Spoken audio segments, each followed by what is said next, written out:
এখানে আছে এক জবর এক জের এক পেশকে হরকত বলে, আর হরকতের উচ্চারণ আমরা তাড়াতাড়ি করব, ঠিক আছে।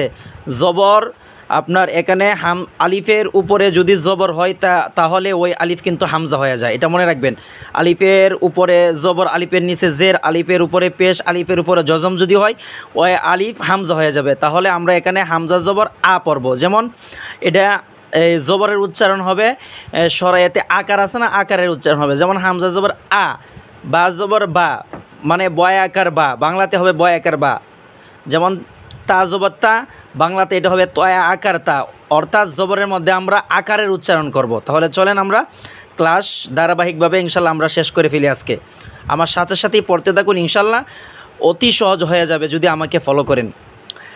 হামজা জবর আ, বা জবর বা, তা জবর তা, সা জবর সা, জিম জবর জা, হা জবর হা, খ জবর খ, দাল জবর দা, জাল জবর দা, র জবর র, জা জবর জা, সিন জবর সা, শিন জবর শা, সদ জবর স, দদ জবর দ, ত জবর ত, ওয়া জবর দ, আইন জবর আ।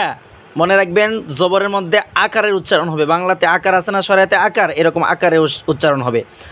গইন জবর গ, ফা জবর ফা, কফ জবর ক, কাফ জবর কা, লাম জবর লা, মিম জবর মা, নুন জবর না, ওয়াও জবর ওয়া, হা জবর হা, হামজা জবর আ, ইয়া জবর ইয়া। দেখেন এটা কিন্তু হামজা, কিন্তু এটা হামজা, আলিফটা হামজা হয়েছে কেন?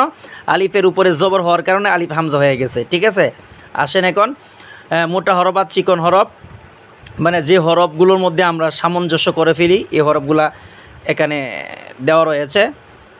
যেমন তা জবর তা চিকন আওয়াজ, ত জবর ত মোটা আওয়াজ।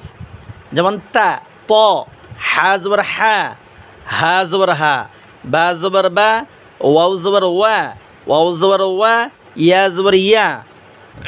এখানে রয়েছে সা জবর সা, সিন জবর সা, সদ জবর স, শিন জবর শা, জিম জবর জা, জা জবর জা, জাল জবর জা, ওয়া জবর ওয়া, হামজা জবর আ, আইন জবর আ, হামজা জবর আ, ইয়া জবর ইয়া, দাল জবর দা, দদ জবর দ, কফ জবর ক, কাফ জবর কা। সম্মানিত দর্শক মণ্ডলী, আজকের মতো এখানে এই ৬ষ্ঠ নম্বর পৃষ্ঠার ক্লাস শেষ। ইনশাল্লাহ ধারাবাহিকভাবে অবশ্যই ক্লাসগুলো দেখবেন, ইনশাল্লাহ আমি আশাবাদী ইনশাল্লাহ আপনারা পবিত্র আল কোরআনকে সহি করে পড়তে পারবেন যদি কায়দা পুরোটা ইনশাল্লাহ আমার সাথে আমার ক্লাসগুলো নিয়মিত আপনারা মানে শ্রবণ করেন, তাহলেই ইনশাল্লাহ সম্ভব।